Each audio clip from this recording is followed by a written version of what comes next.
No próximo sábado temos mais uma edição do UFC e dessa vez o UFC numerado com Charles Oliveira e Charles Bronx na luta principal contra o Max Holloway valendo o cinturão BMF. Nesse vídeo eu vou trazer o card completo, todos os favoritos, as minhas opiniões, palpites, cotações da Stake, a parceira oficial de apostas do UFC aqui no Brasil, vou trazer horário, enfim, tudo. Mas antes de começar, só confere aqui embaixo do vídeo se você é inscrito no canal. Se não for, clica no inscrever-se e ativa o sininho com todas as notificações, porque tem conteúdo aqui direto, de graça, então é muito bom que você seja inscrito. Vamos lá, começando com o horário, que é o principal, né? O card preliminar começa às 19 horas, horário de Brasília, e o card principal às 23 horas, também horário de Brasília. Vamos lá, primeira luta da noite, categoria meio pesado, teremos o Luque Fernandes enfrentando o Rodolfo Bellato, e o favorito é o Luque Fernandes, com 68%. Lá na Stake ele paga R$ 1,43, e o Rodolfo Bellato tá pagando R$ 2,85. Lembrando, a Stake, como eu falei no começo do vídeo, é o parceiro oficial de apostas do UFC aqui no Brasil. Se você quiser consultar todas essas cotações que eu tô falando aqui, só para consultar, ou mesmo fazer a sua fezinha, enfim, o que você quiser, o link tá aqui embaixo do vídeo no comentário fixado, é só você clicar. Se você não tiver conta, é só abrir, é muito fácil, muito simples, então você pode aproveitar. Lembrando que as cotações que eu trago aqui no vídeo variam conforme as pessoas vão fazendo as suas escolhas ali, então pode ser que quando você abra o site da Stake esteja para cima ou para baixo, um pouquinho diferente do que eu tô trazendo aqui. Eu vou falar brevemente de algumas lutas porque eu quero focar mais nas principais, né, obviamente. Então, falando bem brevemente aqui, o Rodolfo Bellato, que está como azarão, ele vem de derrota, né, porque ele perdeu do Navajo Sterling na decisão unânime na última luta, tinha aquele no contest com o Paul Craig, né, e antes ele tinha empatado com o Jimmy Crute. Então, basicamente, de 4 lutas que ele fez no UFC, ele só venceu a estreia dele quando ele fez luta da noite com o Ihor Potieria e ele nocauteou no segundo round. Então ele tá precisando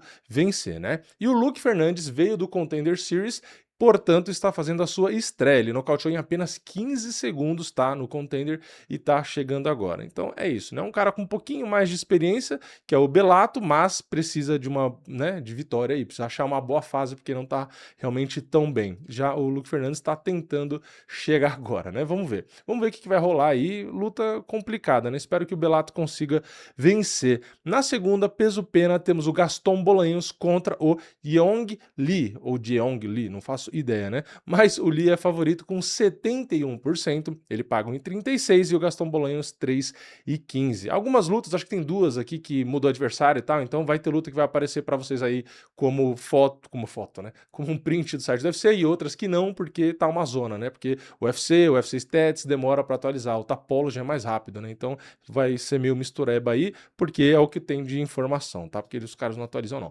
Enfim, essa luta aqui não vou falar muito não, porque tem muita luta legal para falar lá para frente. Na próxima, meio pesado, temos o Rafael Tobias contra o Diar Nurgozai. O favorito é o Rafael Tobias com 69%, lá no stake ele tá pagando em 40 e o Nurgozai 2,95. Na próxima, peso mosca, Jesus Aguilar enfrenta o Sumo da Erge é favorito, 70%, ele paga em 40 e o Jesus Aguilar 2,95. Na próxima, peso mosca, Cody Durden, aliás, tem um monte de Cody, né, nesse card. Cody Durden contra o, vamos lá, Niangergal Tumendemberel. Mais ou menos isso, tá? E o Tumendemberel, 59% de favoritismo. Ele paga 1,61 na stake e o Cody Durden 2,32. Na próxima, peso pena, Alberto Montes enfrenta o Rick Turcios e o favorito é o Montes com 64%, ele paga 1,54 e o Rick Turcios 2,50. Na próxima, peso médio, o Cody, mais um, né? Agora é o Brundage, Cody Brundage contra Don't Johnson e o Johnson é favorito com incríveis 83%, ele paga 1,20, enquanto o Cody Brundage está pagando 4,70 e a gente vai agora para a última luta do preliminar, onde temos no peso galo mais um Cody, agora o Cody Garbrandt. Ele enfrenta o Xiao Long, ou Xiao Long, nunca sei também. E o Long é favorito com 58%, ele paga 1,64 e o ex-campeão, né, caso vocês não lembrem, mas ele é um ex-campeão, paga 2,25. Agora sim, entrando no card principal, aqui a gente vai falar um pouco mais, temos peso médio, Bruno Ferreira, aquela revanche que até agora não sei porque foi casada, Bruno Ferreira, 15º do ranking, contra Gregory Rodrigues, o Robocop, 13º do ranking. Favorito é o cara que perdeu perdeu a primeira luta, pois é, né? O Robocop tem 65% de favoritismo, ele paga em 49 e o Bruno Ferreira 2,63, né? Eu acho que as bolsas, né, os oddmakers, as pessoas que fazem a facinha, acreditam que a luta primeira, né, foi um acidente de percurso, né, já que estão colocando o Robocop ali como favorito. Ou se não acham isso, acham que a fase do Robocop acaba estando melhor que a do Bruno. Mas, cara, vamos lá, né? Depois que eles se enfrentaram, se a gente for ver, o Bruno, no caso, ele perde uma logo a seguinte, né? Que ele perde nocauteado pro Nursultan Ruziboev e ele perde finalizado do Abus Magomedov. Mas fora essas duas derrotas, ele ganhou 5 lutas, né? Incluindo 2 bônus de performance.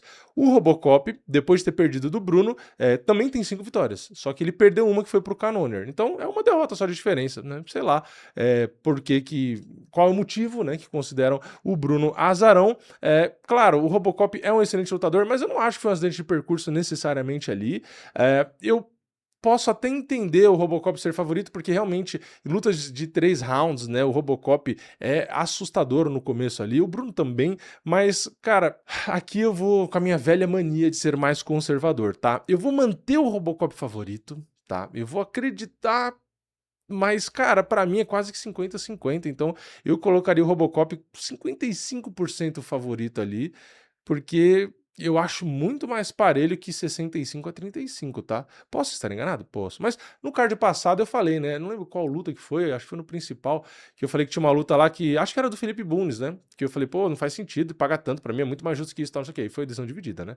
Então aqui eu acho que é mais ou menos a mesma coisa. Só que aqui a diferença é que não é necessariamente uma decisão apertada, né? Aqui é que a chance de um nocaute ao outro existe o tempo todo, tá? Então é isso. Espero uma luta e tenho a expectativa de uma luta sensacional aqui, tá? Então é isso. Só acho que ela é um pouquinho mais parelha do que está. Depois, peso leve, Drew Dober enfrenta o Michael Johnson. E o Michael Johnson é favorito, com 54%, quase nada, né? Pagam em 75 e o Drew Dober tá pagando R$ 2,08. É bizarro, né? A gente imaginar que o Michael Johnson, que poderia estar aposentado, porque ele estava numa fase, né, ali uns anos para trás, 2021, né, 2019, 20, 21 ali, ele estava bem mal. 2022 ele também perdeu uma, 2023 também perdeu outra. Enfim, tava num momento complicado. E o Drew Dober que vinha bem, né? Às vezes perdia, mas sempre que ganha, nocauteia, ganha bônus quase toda a luta. É realmente um cara absurdo. Só que é o tal do momento, né? O Drew Dober, das últimas 5 lutas, perdeu 3, né? Das últimas 4, ele perdeu 3. Então, assim, ele só ganhou a última contra o Kyle Prepolec. Tudo bem, fez luta da noite com o Gian, né? Tinha feito ali o seu bônus de luta da noite agora na última, tinha feito bônus de performance contra o Rick Glenn, enfim, bônus pra todo lado. Só que é engraçado, né? Porque as 3 vitórias, as últimas lutas, né? As 3 vitórias do Michael Johnson, inclusive com um bônus de performance, faz as bolsas, né, acharem que o Michael Johnson é favorito. Cara, aqui eu sinceramente vou confiar no Drew Dober, tá? Eu sei que tá muito apertado, então praticamente né, não dá nem pra diferenciar muito favoritismo, é quase que um empate técnico, vamos dizer assim. Só que aqui eu acho que eu vou com o azarão, tá? Eu acho que eu confio mais no Drew Dober, tá? Eu entendo a fase, né? Porque é aquilo, a fase faz diferença, sim, mas eu não sei, eu acho que o Drew Dober ainda assim tem mais qualidade hoje, cara. Não sei, eu não confio. Eu gosto do Michael Johnson, né? Eu entendo a fase também, mas sei lá. Eu não sei explicar. Eu confio. Eu ainda acho que o Drew Dober hoje em dia é melhor, apesar de ter perdido um monte. Porque vamos lá, ele perdeu do Moicano. Não acho um demérito perder do Moicano, perdeu do Gian, muito menos ainda, perdeu do Manuel Torres, que também é um nome bom, né? Aí você vai falar, o Michael Johnson ganhou de todo mundo. Mas ele ganhou do Zé Huber, não é um mau lutador, mas, né? Ganhou do Ultimate Azaitar e do Darius Flowers, né? Então, né? O Dober perdeu? Perdeu, mas olha a diferença de nível que um enfrentou e que o outro enfrentou, né? Então, eu acho que isso pesa também. E sei lá, vou confiar aí no Drew Dober. Comenta aí o que você acha, se eu tô maluco ou se não, tá? Depois temos aí peso galo, Raul Rosas Jr., o homem mais bonito do UFC, enfrenta o Rob Font e o favorito é o Muso Raul Rosas Jr. com 66%. Ele paga 1,47 e o Rob Font 2,70. Aqui o Raul Rosas Jr. Faz sentido ser favorito, né? Só tem uma derrota quando ele perdeu lá do Christian Rodrigues, né? Ele vem de 4 vitórias seguidas, 2 bônus de performance. É realmente um moleque muito novo e muito habilidoso. Tem um volume, né? Uma quantidade de quedas muito boa, uma precisão também muito boa. Não tem muito volume de golpe, mas também não recebe muito golpe, porque usa muito o grappling ali, a pressão, né? E vem evoluindo, né? Vem sendo menos afobado, administrando melhor o gás. Enfim, é um moleque muito, muito promissor. Continuo achando ele que o hype se justifica no caso dele, tá? E o Rob Font vem de derrota para o David Martinez, mas tinha vencido o Gian Matsumoto, tinha vencido o Kyler Phillips. Então, assim, o Rob Font sempre é perigoso, tá? Das últimas 5, perdeu 3? Perdeu. Mas perdeu do Corson Hagan, do Davidson Figueiredo e do David Martinez na última. Então, assim, perdeu, mas, né? Olha os nomes. E se a gente voltar mais, ele perdeu de quem? Marlon Vera, nome difícil. Perdeu de quem? Do Aldo. Então, olha os nomes que o Rob Font perde, né? Você quer voltar mais? Perdeu do Rafael Assunção, perdeu do Pedro Munhoz, perdeu do John Lineker. Então, assim, todas as derrotas do Rob Font é para nomes extremamente qualificados, tá? Tirando aí a última derrota que foi para o David Martinez, todo o restante aí são nomes absurdos, de grandes, de experientes, de ex-campeões ou desafiantes a título. Então, realmente é impressionante o cartel do Rob Font, tá? Aqui é aquilo, né? Pode ser um duelinho ali de gerações, né? Eu, né, de novo, vou falar, é questão do momento, é complicado aqui, né? Se eu fosse num palpite talvez mais conservador, eu acho que eu arriscaria no Rob Font, tá? Mas eu acho que a juventude, a pressão e esse estilo dele, porque o estilo dele é mais grappling e tal, então como ele é novo, é muito bom fazer esse jogo, né? Porque é difícil você, no caso do Rob Font, que, pô, tem mais história aí, né? Tem mais lutas, é bem mais velho, isso aí pode realmente atrapalhar, né? O Raul Rosas Jr. muito provavelmente não vai fazer um jogo na área do Rob Font, né? Não vai ficar trocando mão, não vai querer brigar, enfim, vai partir ali pro grappling e a defesa de queda do Rob Font não é muito boa. Tem apenas 43%, tá? Então eu acredito que as bolsas estão corretas, eu botaria o Raul Rosas Jr. também favorito, mas eu faria o que eu disse até na primeira luta do card principal, tá? Eu colocaria o Raul Rosas Jr. com um favoritismo menor aí, tá? Uns 55% também, assim como a primeira, tá? Então, a primeira luta do principal, que é o Robocop contra o Bruno, e essa eu ajustaria de 65, 66, que é o que tá nas duas, né? Pra 55, tá? Eu apertaria as duas. Concordo com as bolsas, mas eu apertaria as cotações. Depois, a gente vai para a penúltima luta da noite, luta muito interessante, peso médio, Caio Borralho, 7º do ranking, contra René de Ridder, 8º do ranking. Eu vou falar também, tá, dessa luta e da principal, mas eu vou fazer sim um vídeo separado para as duas principais lutas, porque eu preciso falar mais, tá? Então eu não vou falar aqui, porque senão esse vídeo aqui fica com 43 anos e não é o objetivo.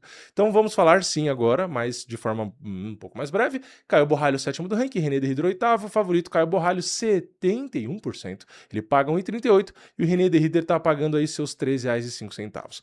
Vamos lá. Caio Borralho vem de derrota, né, contra o Nassourdine Imavov. Ele perdeu numa decisão unânime ali, uma luta que realmente foi complicada, porém, antes disso, ele vinha de um monte de vitória, né? Vinha de bônus de luta da noite, mais uma para trás, bônus de performance, mais duas para trás, outro bônus de performance. Então tinha vencido Jared Cannonier, Paul Craig, Abus Magomedov, Michal Alexichuk, enfim, vencido vários nomes. Vinha realmente ali passando o carro em todo mundo com muita qualidade, um dos melhores cases de luta, talvez, aí do UFC, né? Realmente é bom na trocação, é bom no jiu-jitsu, é bom no wrestling, é bom na defesa de queda, é bom no gás. Cara, é praticamente bom em tudo, né? Talvez tenha um ponto ou outro ali que dá pra levantar. Tipo assim, não tem necessariamente tanto punch, tá? Isso assim, eu me esforçando pra achar algo que deveria ser melhor, tá? É difícil, porque o Caio Borralho talvez seja um dos mais completos que a gente tem hoje no UFC, de todas as nacionalidades, todas as categorias de peso, tá? Ele tá puxando o saco dele. Não, é o que eu acho, porra. Eu não faço questão de puxar saco de ninguém, vocês sabem disso. Então, acho que o único ponto que eu penso, pô, o que eu melhoraria se eu tivesse ali, né, acesso, vamos dizer assim, como se fosse num videogame, né, acesso a todos os atributos dele, o que eu mudaria no código-fonte dele ali? Eu colocaria mais punch, tá? Eu acho que é a única coisa aí. De resto, realmente, tem de tudo, né? Tem queixo. Cara, todos os atributos dele aí realmente chamam a atenção. Eu acho que é realmente só, talvez, um pouco mais de potência ali nos golpes. Eu acho que aí já ficava, assim, praticamente um cara que pouquíssimos iam ter chance de vencer, tá? Então acho que é o único ponto aí, ou seja, eu acho ele um dos melhores da categoria, tranquilamente. E ele pega um cara que é o René de Ridder, que é muito bom também, na minha opinião, pelo menos. Ele perdeu a última luta porque não tem pulmão, né? Ele cansou muito ali no quarto round, desistiu da luta, cansou demais. Ele fala uma coisa ou outra ali, mas enfim, não vou nem entrar no detalhe, cansou, não sei o que lá, porque aqui até onde eu sei, pelo menos, eu vou até abrir o site do UFC, mas até onde eu sei, é uma luta de 3 rounds, tá? Então, isso, na minha opinião, pesa muito a favor do René de Ridder, porque é exatamente o que eu falei agora, né? Ele tem ali uma dificuldade com o gás, e não que ele tem pouco gás, mas é que o estilo de luta dele é de muita pressão, muito esforço, muito clinch, e ele gosta de andar pra frente, de buscar luta, então o estilo dele gasta muita energia. Então não é que ele não tem energia, ele tem, só que ele gasta demais, talvez a administração ali que ele faz da energia talvez precise ser um pouco melhorado, né? Óbvio, se você consegue aumentar o tanque, né, ter mais combustível também é bom, mas talvez ele precise dosar um pouco melhor ali, né? Às vezes vai com muita sede, então acaba complicando. Então assim, 3 rounds, eu acho que ele vai ter força, vai ter isometria, ele vai ter competência para fazer o máximo dele ali, tá? Então, até psicologicamente para ele vai ser mais confortável ser 3 rounds. Então eu acho que vai ser uma luta difícil, tá? Eu acho que se fosse uma luta de 5 rounds, eu concordaria com a porcentagem, tá? Se fosse uma luta de 5 rounds, conhecendo o Borralho ali, eu acho que 70-30 realmente faria sentido. Agora, só 3 rounds torna o René de Ridder muito perigoso. Só que ainda assim eu eu acho ele azarão, tá? Eu coloco o Caio Borralho 60-40, então ainda acho mais favorito o Borralho do que as outras duas lutas que eu falei, né, do principal, então eu não aperto tanto, mas eu diminuo sim um pouco por conta da quantidade de rounds, tá? Porque por mais que o Caio Borralho seja melhor na trocação, tá? Eu acho ele melhor na trocação. Ali, questão de jogo de queda, né? Se a gente for olhar, tudo bem. René de Ridder tem mais quedas que o Borralho, só que a precisão das quedas dele não é a mesma. O Borralho tem mais precisão. E a defesa de quedas do Borralho também é melhor. Então, assim, eu acho que o Borralho, primeiro, tem um plano de jogo que vai ser eficiente, porque ele sempre luta de acordo com o adversário, né, fazendo sempre a melhor estratégia possível, então é melhor na trocação. Eu acho que se ele vier, inclusive, com o objetivo de explorar esse gás, essa falta de gás, já que o Borralho tem bastante energia e o René de Ridder às vezes peca nisso, então eu acho que ele pode aproveitar isso. Se ele evitar os clinches ali, aquelas joelhadas chatas e tal, né, conseguir manter a luta em pé, porque o René de Ridder tem mais a chance no grappling, então, assim, eu acho que se o Borralho movimentar, evitar clinch, ficar só batendo, ele leva na decisão na trocação ali tranquilamente, né? Então, eu só acho que é difícil porque, de novo, são 3 rounds. Então, o René de Ridder pode ficar cercando, pode ficar fazendo a pressão, pode ficar clinchando, pode tentar encher o saco, né? Se fosse 5 rounds, é mais difícil, né? Ele acabar gastando muita energia. Então, ainda assim, como eu falei, acho o Borralho favorito, colocaria esse mesmo percentual se fossem 5 rounds. Por ser 3, eu vou dar um pouco mais de crédito aí para o René de Ridder, tá? Então, mais uma luta que eu concordo sim com as bolsas, mas também apertaria um pouco. Ou seja, para mim, no card principal agora, todas as lutas eu estaria diminuindo aí o favoritismo. E a gente vai para a luta principal, tá? Que a gente tem peso leve, cinturão BMF em jogo. O quarto do ranking, Max Holloway, enfrenta o terceiro, que é o Charles do Bronx, o Charles Oliveira. O favorito é o Max Holloway, com 67%. Ele paga em 44% e o Charles está pagando lá na stake 2,80. Se você confia no Charles, aproveita a oportunidade lá na stake. 2,80 é bastante, né? E aqui, vamos lá, né? Ai, prepara o coração, né? Vamos lá. O Max Holloway, ele vem de vitória contra o Dustin Poirier, né? Aquela decisão unânime, aquela luta de 5 rounds, UFC 318. A última derrota dele, nas últimas 5, ele só perdeu uma, né? Que ele perdeu do Topuria, quando ele foi nocauteado no terceiro round. Mas, até aquele terceiro round, vamos aqui lembrar, né? O Max Holloway conectou mais golpes no primeiro round, tá? Tanto totais quanto significativos. E o Topuria, inclusive, foi pra queda, tá? Ele derrubou 2 vezes. No segundo round, a gente tem de novo o Holloway conectando mais golpes, tanto significativos quanto totais, ou seja, o Holloway foi superior na quantidade de golpes nos 2 rounds. E aí no terceiro round, sim, o Topuria acaba conseguindo nocaute, e aí nesse meio, né, quando ele consegue nocaute, tudo, quantidade de golpes que ele vai botando ali, ele consegue superar a quantidade de golpes do Holloway, mas a luta durou até o terceiro round, e o Holloway, de novo, conectou mais, tanto no primeiro quanto no segundo round. A diferença no primeiro round foi bem maior do que no segundo, lembrando que o Holloway até começa devagar, né? Mas mesmo assim conseguiu conectar mais. Já o Charles também perdeu do Topuria, só que foi logo no primeiro round, né? Com 2 minutos e 27, conectou apenas 9 golpes significativos, tomou 21, então comparando os dois, né, em lutas com o Topuria, o Max Holloway foi bem mais difícil que o Charles, né? O Charles, além de ter perdido do Topuria nas últimas 5, já que eu falei das últimas 5 do Max, né? Ele perdeu também do Arman numa decisão dividida, mas o Arman não tem nada a ver com o Max Holloway, então não dá nem para fazer um paralelo, porque é totalmente diferente.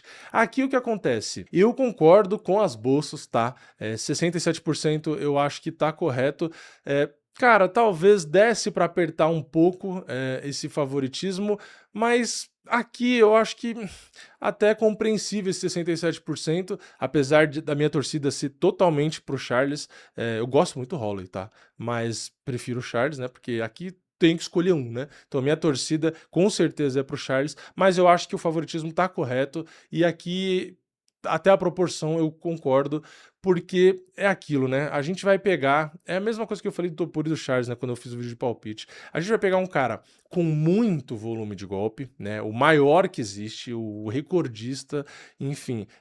E é um cara que, além de ser recordista em volume de golpe, ele é um cara que tá completamente acostumado em 5 rounds, e não só isso, ele tem um gás que ele vai melhorando a quantidade de golpes conforme a luta passa. Então é um cara assim que é muito raro de você se ver, né? Um cara que conforme a luta progride, mais o cara luta, mais golpe ele coloca ali, né, no jogo, mais ele conecta, mais ele machuca. Então é um cara que realmente, apesar de não ter tanto punch, tá? Não é aquele one punch knockout, não vai apagar do nada, mas ele te nocauteia no volume, porque ele te acerta o tempo inteiro. E a questão não é só associar o volume de golpe dele e ele realmente ter gás para ficar 5 rounds te batendo com a defesa do Charles, que a gente sempre se preocupa, a defesa da trocação. O problema não é só esse. Por quê? A gente tem o Charles com o maior trunfo sendo a luta agarrada, todo mundo sabe disso. Só que qual que é o problema nessa luta? O problema é que o Max Holloway tem uma defesa de quedas muito boa, ele tem 83% de defesa de queda. E isso contando as duas que ele já tomou do Topuria, tá? Porque o Topuria derrubou 2 vezes, as 2 vezes que tentou ele conseguiu derrubar. Então, é uma luta complicada, porque dá pro Charles derrubar? Dá, mas não vai ser muito fácil, tá? E aí qual que é o problema também? Será que se derrubar já vai conseguir pegar ou o Holloway vai conseguir defender, né? E outra que eu falei, é o cinturão BMF. Eu acho que se for pro chão, o Charles deve conseguir finalizar, porque é o Charles, né? Mas enfim. Mas é o que eu tava falando. Tem o cinturão BMF. Por ter o cinturão BMF, será que o Charles vai tentar fazer a luta mais segura e vai pro jogo que ele precisar pra vencer? Tipo, vai só grudar, né? Vai só tentar finalizar, enfim, não vai trocar nada, ou ele vai querer trocar? Conhecendo o Charles, tá? Eu acho que ele vai trocar. Ah, ele vai tentar queda? Cara, eu acho que até vai. Eu acho que até vai. Um round parelhozinho ali, pá, ele vai lá, tenta grudar, tenta derrubar pra garantir um round, alguma coisa assim. Mas fazer o jogo do grappling, que é a principal arma dele, que é o caminho de menor resistência, ele não vai focar nisso. Eu não acho que ele vai fazer... A prioridade dele vai ser essa. Não vai. Ele vai trocar porrada, tá? Então, conhecendo o Charles, ele vai matar ou morrer. Então eu não acho que é uma luta que vai pra decisão. Não acho que é uma luta que vai até o final. Mesmo o Holloway não tendo punch, eu acho que ou o Charles nocauteia o Holloway ou o Holloway nocauteia o Charles, tá? Eu acho que é isso que vai acontecer. E assim, vai ser aquela luta de doer o coração, porque o Charles é aquilo, né? Ele tem poder de fogo pra nocautear qualquer um, mas a gente sabe que ele também é nocauteado, né? Então vai ser difícil, e foi o que eu falei, eu fiz um vídeo, né, falando que eu entendo se o Charles realmente não focar, não priorizar a luta agarrada, por conta do cinturão BMF. Então, o Charles é azarão? Concordo com as bolsas, mas se a mão entrar ele nocauteia? Com certeza. Com certeza. Então, vamos ver se o Charles dessa vez consegue trazer assim, alguma forma de evitar o volume do Holloway, tá? Se ele vai estar talvez bloqueando melhor ali com a guarda, ou mexendo mais a cabeça, ou usando os pisões frontais ali para manter mais a distância e tentar... a envergadura dele é muito boa, né? A do Holloway nem tanto, então se ele vai tentar trabalhar mais na longa, enfim, vamos ver o que o Charles vai trazer, mas é isso, vai ser uma luta, cara, de assim, doer o coração, né? Teste para cardíaco. Então é isso. Concordo sim com as bolsas, porém foi o que eu falei. O Charles tem chance totais de nocautear e também de finalizar. E nem necessariamente precisa ir pro chão, tá? Só para deixar claro. Às vezes, não consegue derrubar realmente, pô, o Holloway é chato, bota muito volume, anda para lá e pra cá, porra, não consegue derrubar. Tudo bem, não precisa. Às vezes num clinch, né, consegue pegar as costas, consegue pegar o pescoço, enfim, né? Às vezes mesmo sem derrubar ele consegue finalizar. Então, é isso, tá? É isso. Concordo basicamente com todos os favoritismos das bolsas no card principal. Uma luta ou outra ajustaria a cotação, mas a do Charles eu acho que é mais ou menos isso. É uma luta difícil, mas as lutas do Charles sempre são, né? E muitas vezes ele surpreende. Então, acho que essa é a graça, inclusive, né? Essa é a emoção. Toda vitória do Charles é uma emoção, porque a gente sabe que ele é muito bom, mas é sempre sofrido, né? É bem Corinthians mesmo, o Charles, né? Muitas vezes dá felicidade, mas mesmo quando dá felicidade, quando ganha, é sofrido, né? Então eu acho que combina bem mesmo o Charles com o Corinthians, né? Mas é isso, bora torcer pro Charles, luta difícil, card muito bom, tá? Na minha opinião, principalmente o card principal, preliminar tem lutas legais também, mas não chama tanta atenção, na minha opinião. Eu espero um card nota 7, 8, tá? Então eu tô com uma esperança grande e é isso. Comenta aqui embaixo a sua opinião, você concorda comigo, concorda mais com as bolsas, se bem que eu e as bolsas estamos concordando, né? Então você concorda com os palpites meus e das bolsas e você tá mais comigo na diferença entre azarão e favorito ou você tá mais com as bolsas, né? Porque as bolsas tá colocando favoritismo grande, eu tô sendo mais conservador. E aí, você tá de que lado? Comenta aqui embaixo. Deixa o like no vídeo, se inscreve no canal, ativa o sininho e eu vejo vocês na próxima. É nóis, valeu, falou!